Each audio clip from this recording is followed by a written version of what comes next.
The United States carried out strikes on Caracas, and the US says captured President Nicolas Maduro and his wife in an extraordinary military operation ordered from Washington. The news has sent shockwaves across the region. UN Secretary General Antonio Guterres warned the action risks dangerous regional fallout and urged restraint. Leaders in Latin America are split. Brazil called the strikes an unacceptable line that violated Venezuela's sovereignty, while US officials say the move was necessary to hold Maduro to account. Meanwhile, Venezuela's state oil company says production and refining sites were not hit and are operating normally, even as markets watch nervously given Venezuela's massive oil endowment, roughly over 300 billion barrels of proven reserves. In the next 52 minutes, we'll unpack what happened, test the legal and geopolitical claims, and ask what this means for regional stability and the global energy market. Stay with us.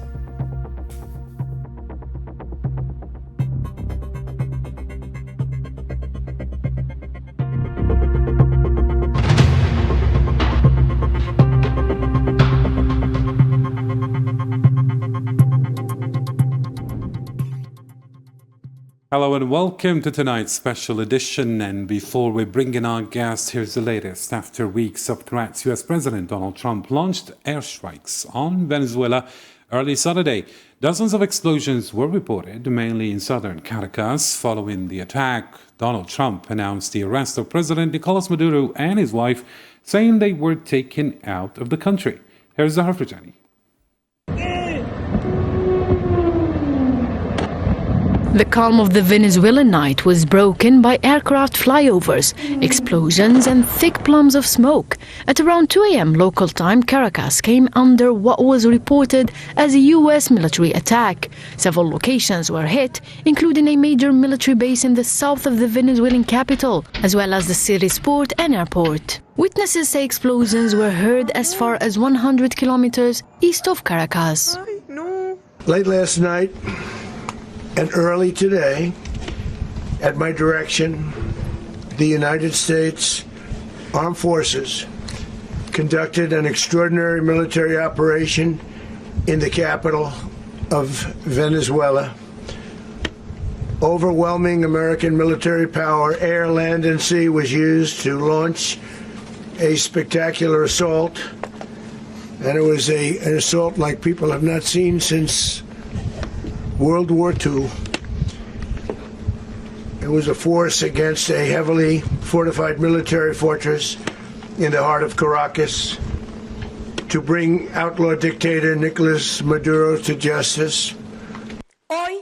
Venezuela's Vice President Delcy Rodriguez said she does not know where Maduro is and has demanded proof that he is alive. The escalation has sparked widespread international condemnation, with several countries denouncing what they described as a serious violation of international law. Colombian President Gustavo Petro expressed deep concern over the attack and the resulting rise in regional tensions, reiterating Colombia's opposition to any unilateral military action that could worsen the situation or put civilians at risk.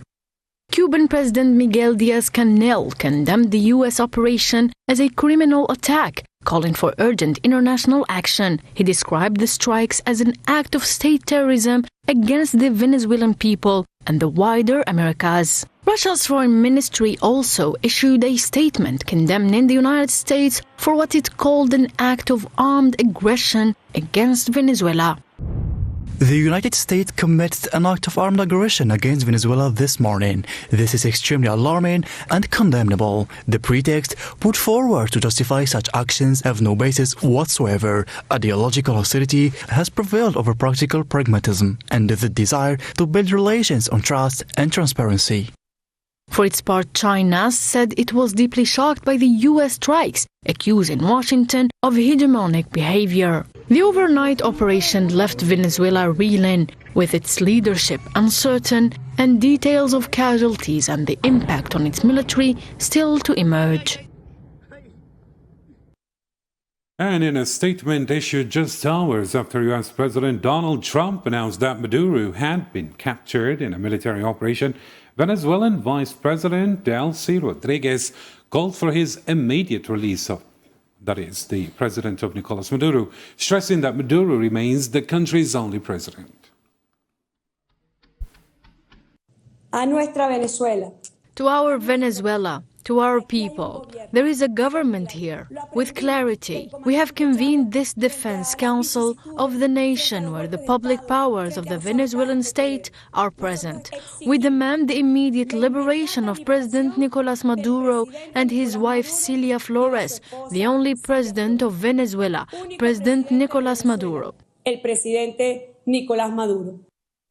For his part, Venezuelan Foreign Minister Ivan Gil said the real aim of the attacks is to seize the country's strategic resources, especially oil and minerals.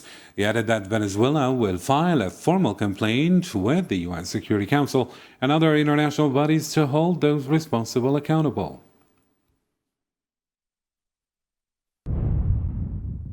The objective of the attack on our country is to seize our wealth, especially oil and gas. The aim is to take control of Venezuela's strategic resources. We will file the appropriate complaints before the UN Security Council and regional and international organizations to confront this aggression. And the Venezuela Defense Minister, Vladimir Padrino Lopez, rejected any foreign troop presence, pledging to resist by all means. In a video, he said U.S. strikes hit Caracas, Miranda, Aragua, and other areas, accusing Washington of targeting civilian neighborhoods.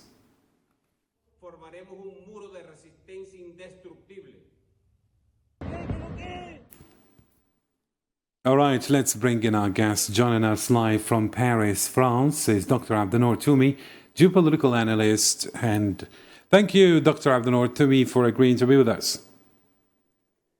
Good evening, and thank you for having me on the program. And by the way, Happy New Year to you and to your distinguished guest and all AL24 international viewers. Thank you indeed. And from Glasgow, Scotland, is Mr. Mick Napier, human rights activist. Thank you, sir, for agreeing to be with us. Thank you for having me. It's our pleasure. And from Virginia, USA, is Mr. James Bolden, MA research historian and geopolitical analyst. Thank you, sir. Thank you for having me. All right, let's kickstart the debate with you, Dr. Toumi, since you wished us a Happy New Year. So the year 2026 begins in a highly unusual international climate. So how did you initially receive the news of Trump's escalatory actions in the region, even before the Caracas strikes, let's say? Actually, it was not really shocked, but I would say semi-surprised because following all the latest developments that they were coming from that part of the world and the aggressive, to some extent, narrative of U.S. President Donald Trump toward Venezuela. Actually, this is why, as I said, it was kind of semi-surprise. But again, this is, of course, it's clearly the collapse of the international system, and with it, the so-called international community that, I mean, these and I mean by that the UN and its institutions and so on. And I mean, this international system has already failed and failed the world or the people who follow international affairs in the ongoing genocidal war that is taking place in Gaza. So, and this comes, of course, from the US, which is very interesting, aggressive foreign policy and of President Donald Trump, and in which he has established a doctrine by himself, and he kind of exposed himself, and since his election last year, and that, I mean, for being called like an unconventional president, and he's not an ideologue nor a politician, and he doesn't follow the international politics codes. But what happened, last night in Venezuela, it's like, I'm not going to go 60 years or 70 years ago. Just recently, it's the 3 decades that has passed. George Bush father did with Noriega in 1989, and then just in 1994, what happened, of course, in Haiti and all this, and of course, this leads us to with Bush's son with his aggression war in Iraq. So all these elements fits actually in 2 words or 3 words. It comes to the neocons foreign policy, in which brings us to finally, after 1 year of the President Donald Trump administration and all his, which I call it a bulldozer doctrine that, for launching his aggressive rhetoric and sometimes actions across the world, whether in the Middle East and in Europe and in South America and in Greenland, with Denmark and all this. So it's, has established a form of a foreign policy now. It is clear that it's a combo of neocons foreign policy, a dose of protectionism and firm interventionism. Thank you indeed, Dr. Abdenour, for me. And let me include Mick Napier here in the discussion. According to you, Mr. Mick Napier, what justifications does Washington, or should I say Donald Trump, offer the international community for violating the sovereignty of a UN member state? Well, it's a preposterous justification. The initial justification was the so-called war on drugs. But we know, according to all the experts, that Venezuela, despite the massive demand in the USA for drugs, Venezuela is a very, very small, is responsible for a very, very small percentage of that traffic, much, much less than, say, Honduras and various other countries. And only, was it a month ago, Donald Trump pardoned the ex-president of Honduras, who was in an American prison for shifting, I think I saw the figure, a ton of cocaine. So a much greater trafficking from Honduras, and Donald Trump has pardoned the man who was held responsible for it. So it doesn't stack up, it doesn't make any sense. But actually that seems to have shifted. And Donald Trump is, of course, what he says in the morning can be different in the afternoon. But now he's saying it's about oil. He's now saying that America will control the oil, that American oil companies will control the most enormous oil reserves on the planet, because I was shocked recently to learn that Venezuela's reserves are greater than the reserves of Saudi Arabia and other giant petrol countries. So the justification is absurd. But there is the peculiarity of Donald Trump, but I think we need to go beneath that and see that America, the United States, in this part of the world, has demanded the right to invade countries and remove governments long before Donald Trump was in the White House.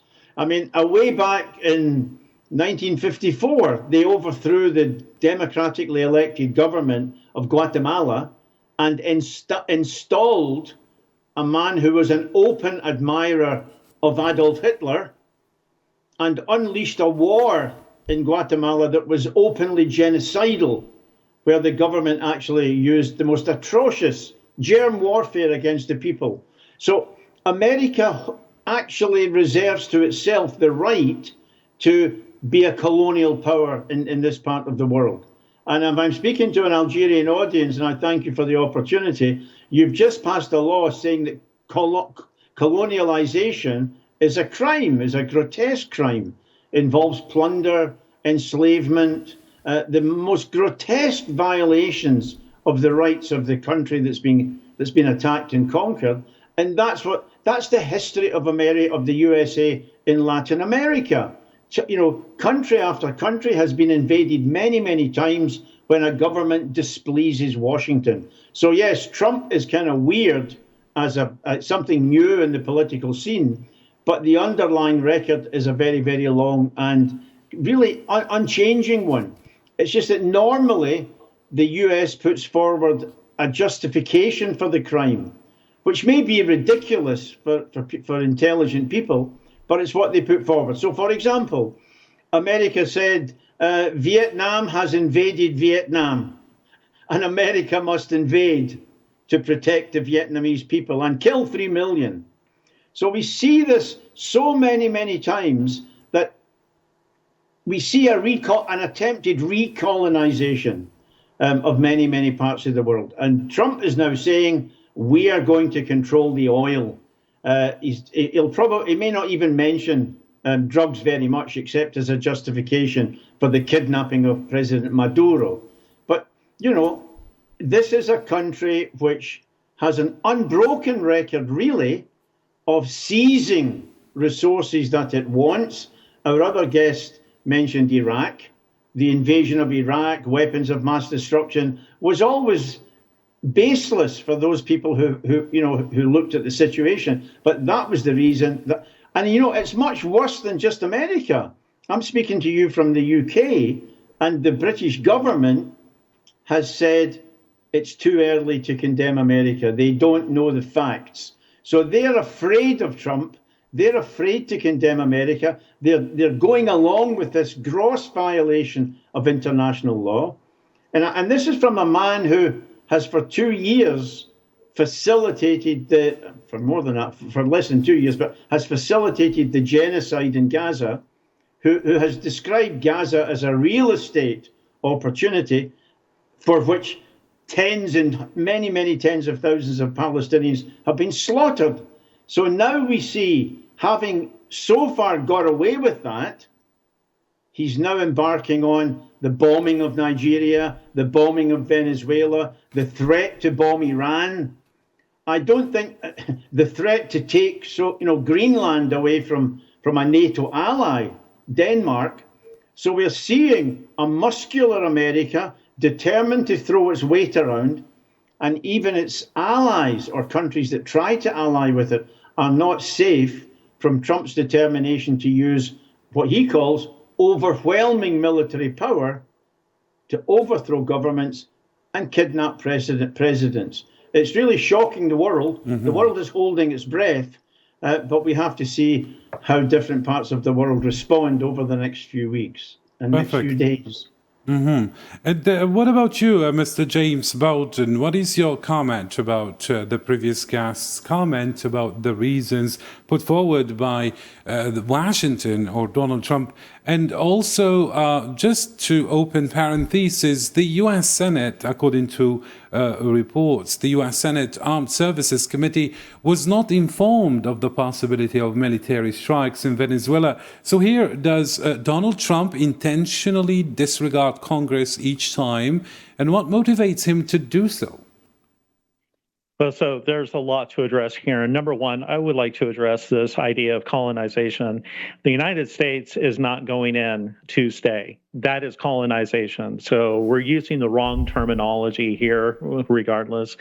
Colonization would imply long-term stay. We're going to be in there, we're going to change things, and we're going to leave. We've done this as far back as the Mexican-American War in 1846 through 48, where we entered Mexico City. We removed the government and moved forward with some foreign policy objectives, and then we left. And that is the key difference that the United States has held.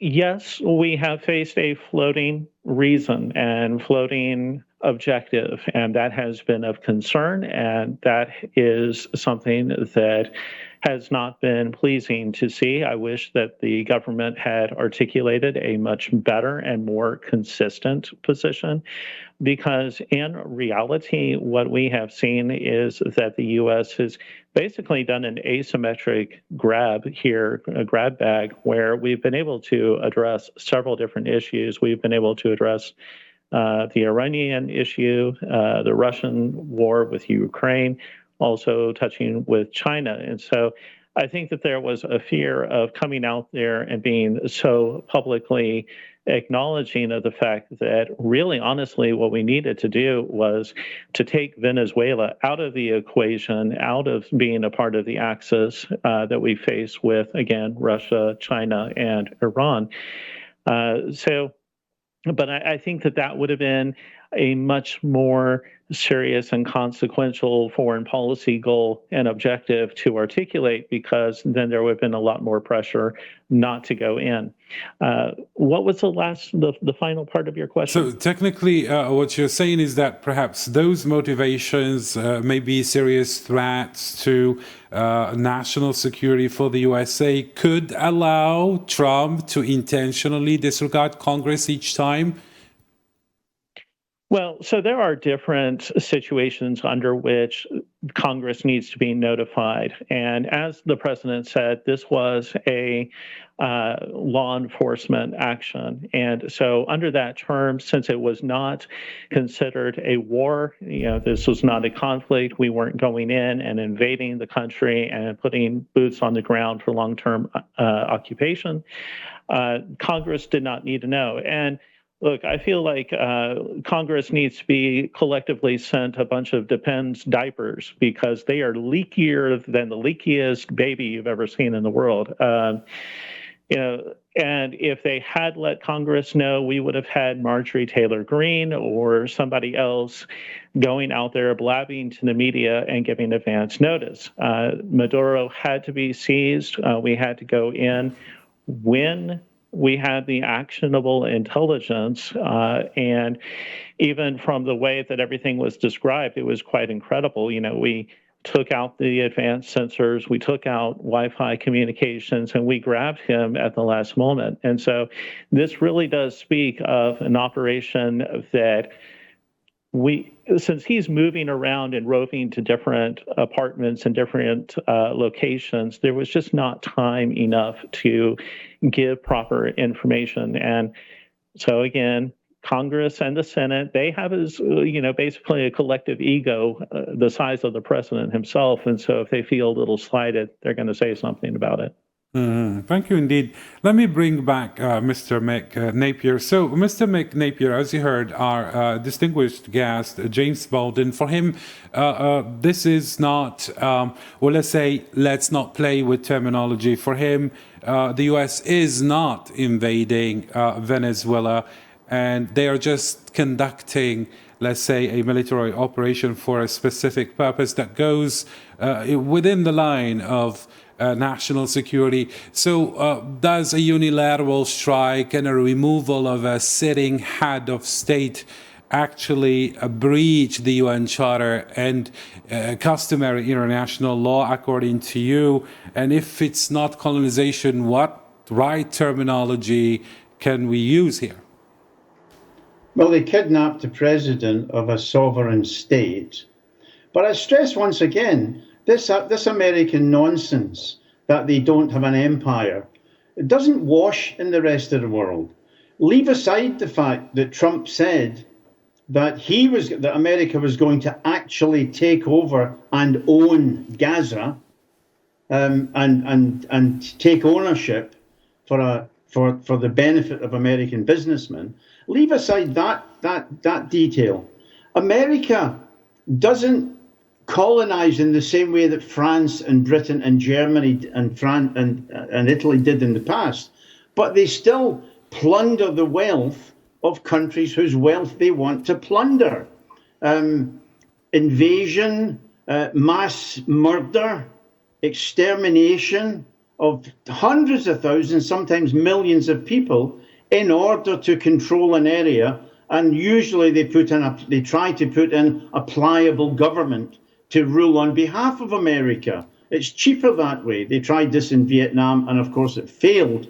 But they've tried this in many, many other places as well. And the result has been a bloodbath.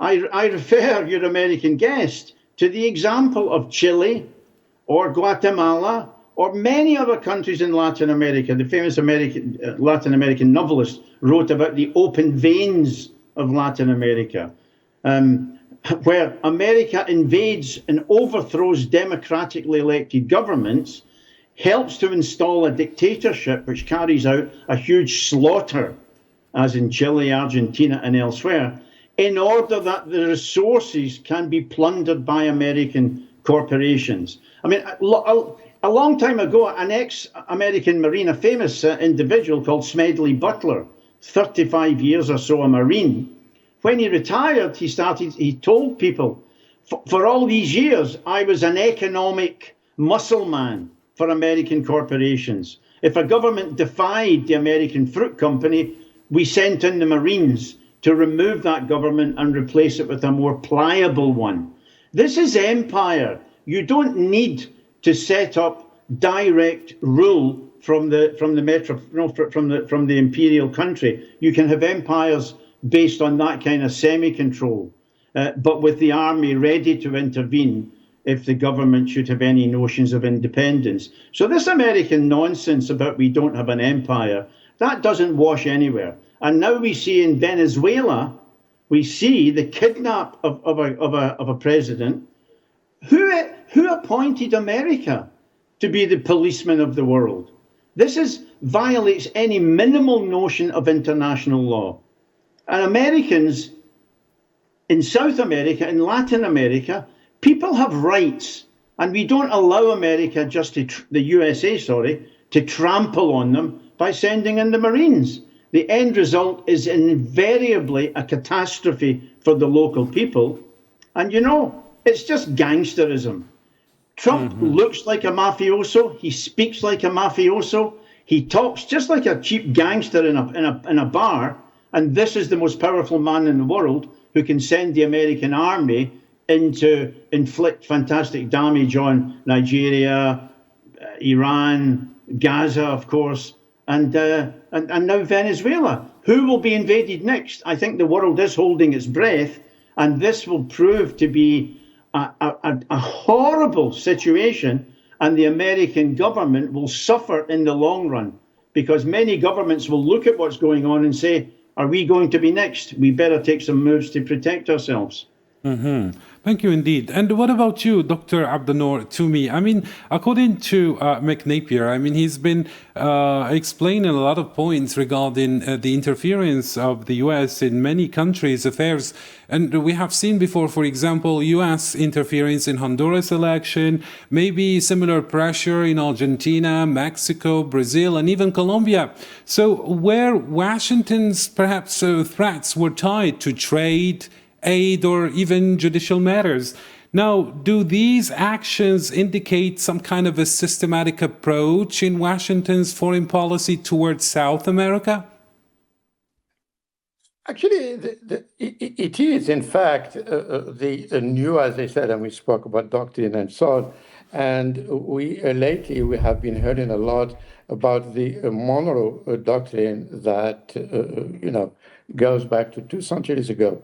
But what is happening now with President Donald Trump, he is, in fact, trying to send a strong message to China and Russia, for instance, about his backyard, in which Latin America, and saying that this is my hemisphere and my backyard, and I am the sheriff.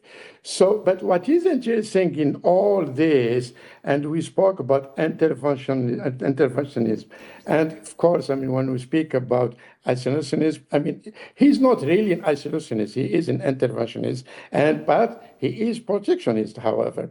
So, and what is interesting here, what happened last night in Venezuela, and I think it is clear, I mean, we are not going here, I mean, to speak about the colonial narrative and so on. So he said it clearly, and I'm paraphrasing. He said the US is going to run Venezuela for the time being. So it's clear. So, and another message, and he doesn't, I mentioned the neocons. Why I'm saying about the neocons? Because of the two, I would say, lines in his foreign policy objectives. I mean, the Secretary of State, Mr. Rubio, and his base, the Make America Great Again.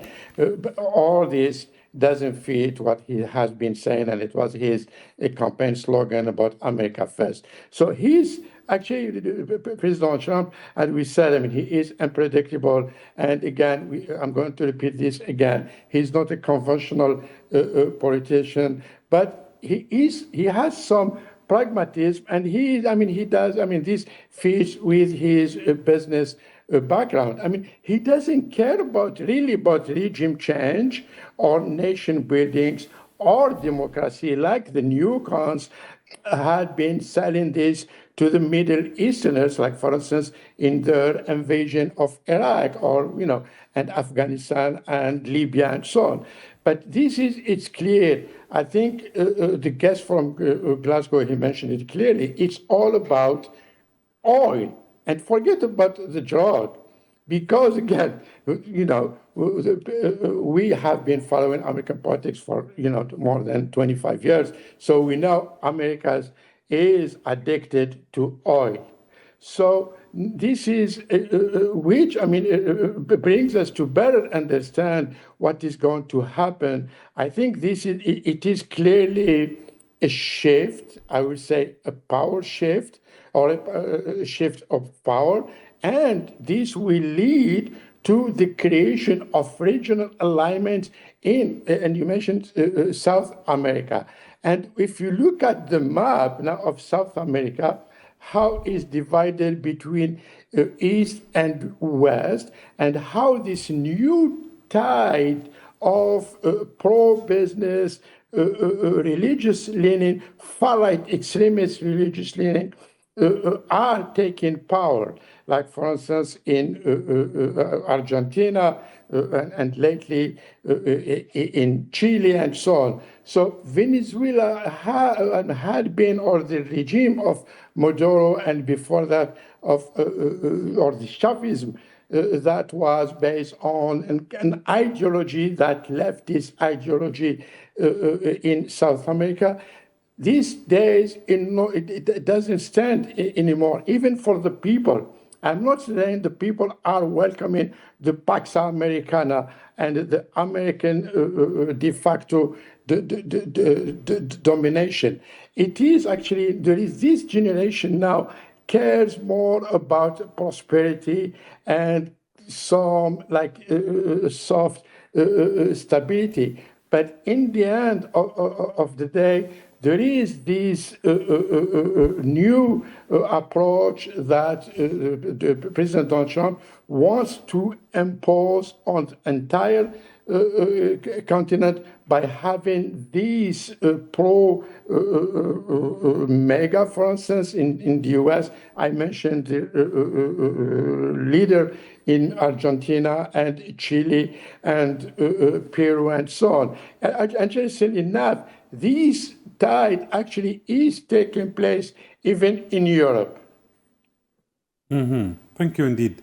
And back to you, Mr. James Bolton, just to give you the opportunity to respond to what our two previous guests were saying, and just to scratch maybe the surface of the, the justification we have here. If the US claims criminal charges, let's say drug trafficking, etc., I mean, what are the lawful routes if United States were not to conduct this military operation, were there perhaps other ways like extradition, Security Council authorization, or something else? I mean, Washington claims that Venezuelan President Nicolas Maduro had the so-called Cartel de los Sols, which the U.S. alleges is involved in widespread corruption and drug trafficking. Allegations Maduro denies categorically. So does this justification give Washington the right to bomb the capital, Caracas? Let me go back to the first gentleman here.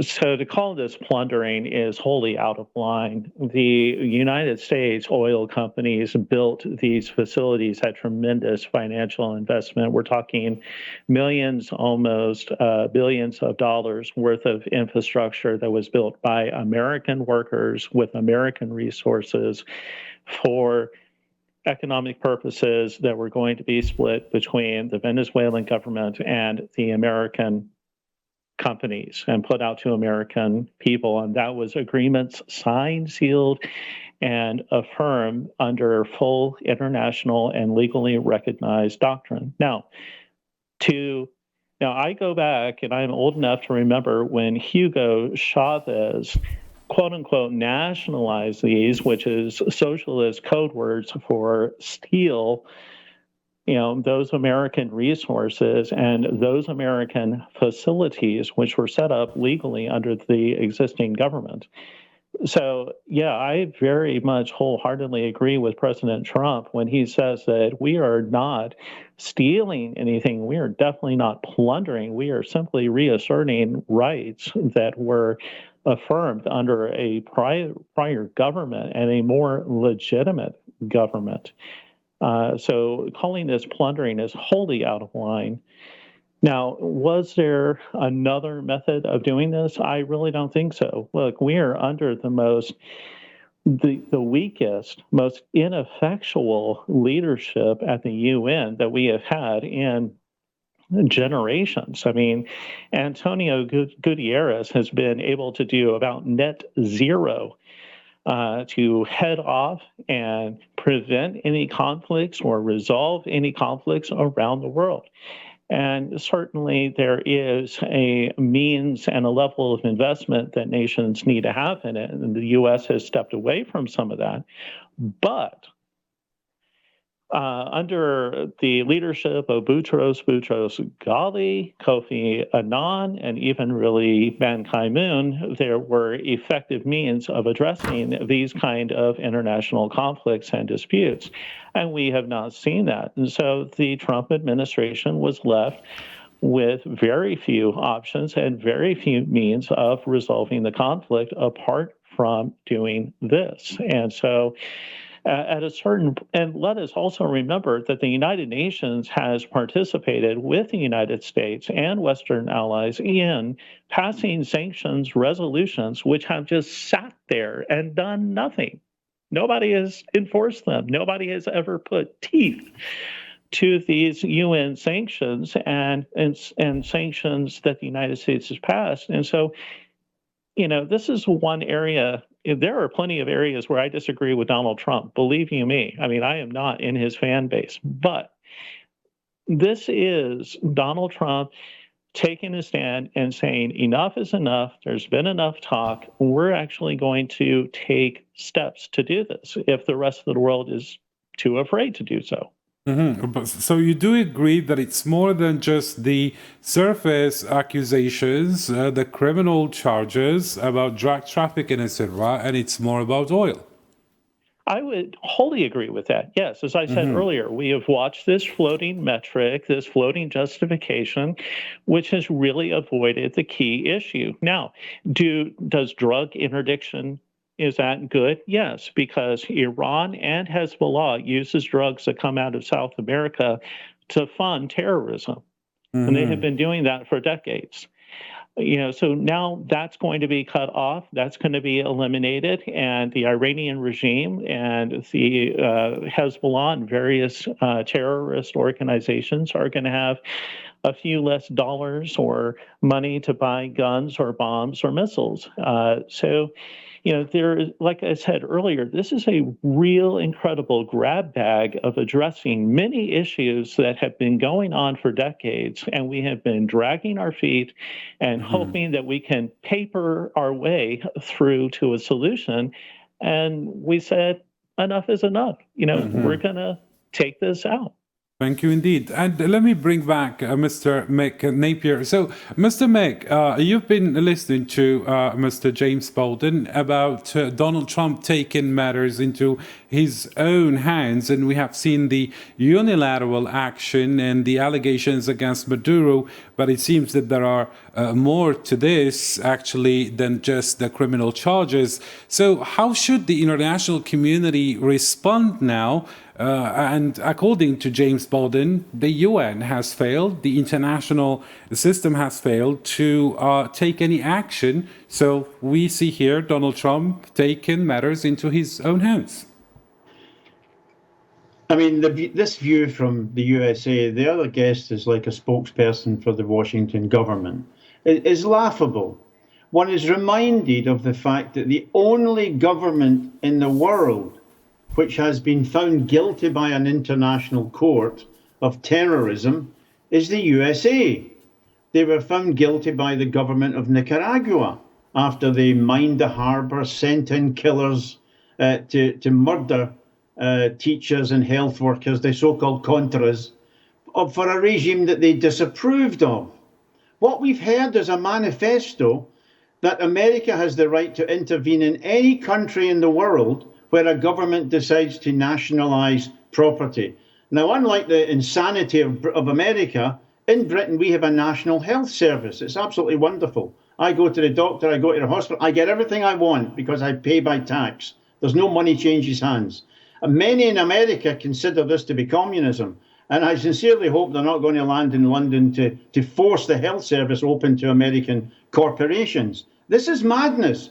Governments have the right to nationalize property for the benefit of their citizens.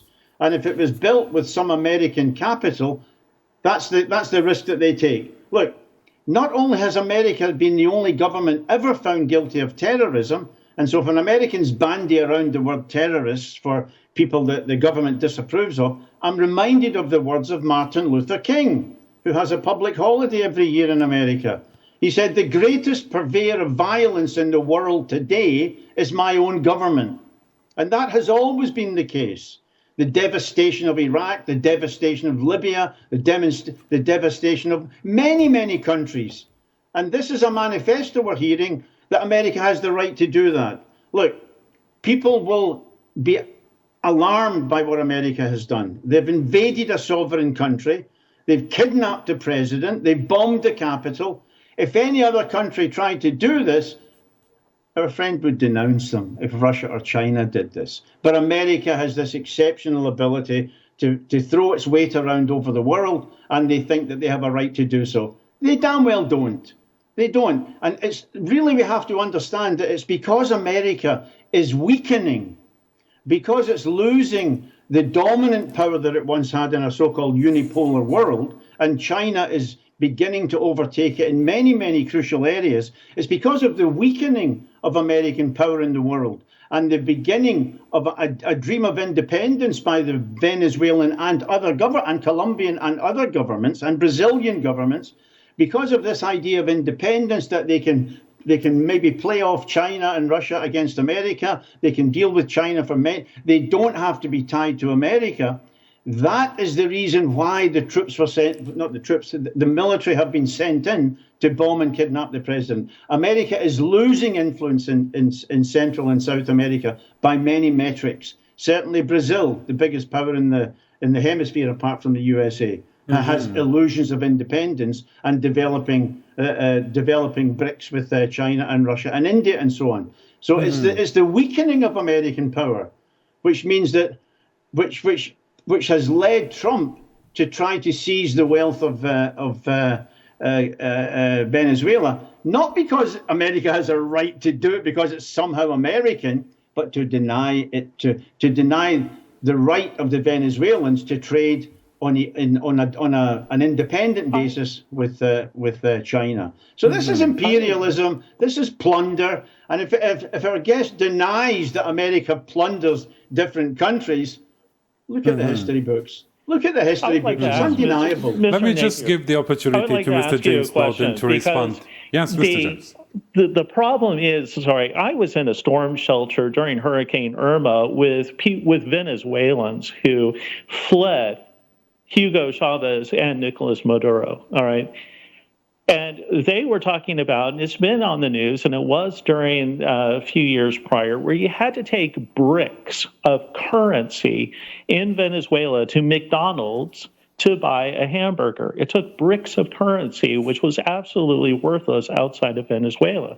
So show me any Venezuelan who really genuinely benefited from the seizure of American oil and American oil facilities. You cannot produce anybody except for maybe the elite. It's none of your business. Who benefited. They didn't. The average person in Venezuela, if you actually follow the news and followed what came out of Venezuela, those people were dirt poor. They had virtually no electricity. They have had a severe degradation in their basic human services under these governments. And it is appalling for anybody to so nakedly suggest that there has been a benefit to the people through that seizure, because there is absolutely no evidence of that. The only people who benefited were the absolute elites who thought that they were going to take a lot of benefit from having a socialist communist government instituted in Venezuela. And they actually ended up waking up to the reality that, the government takes all your money and gives you very little in return. Thank you, Mr. James. And let me just give the opportunity for Dr. Toomey, since we're running out of time. Dr. Toomey, although we can have arguments for and against, but Donald Trump's national security strategy explicitly states that America must remain the strongest, richest, and most prosperous for decades, signaling an intention perhaps to involve South American countries, as you said earlier, in rebuilding US-friendly systems, let's say. So how should regional powers interpret this declaration? And again, this is a part of his new foreign policy, actually determinant and objectives when it comes to South America. And I think it was clearly mentioned in his latest report about U.S. national security strategy. And he focused on that region less in other regions, and for instance in the Middle East or in Europe. But again, that is his, actually, the President Donald Trump, his foreign policy approach is based, I think this is not a scoop, it is based on business. And this is why, as I said, there is now this movement of new leaders that are taking power in South American countries, as I said, such as France, Argentina, and Chile, and all other countries, are having these relations with President Donald Trump, in which they found a kind of the perfect persona to deal with, and also for him, for President Donald Trump, to implement his foreign policy objectives. But this dynamic is in change and is moving fast, because there are other imperatives, and as I said, there is the role of China and Russia, who are playing a major role in this in the region.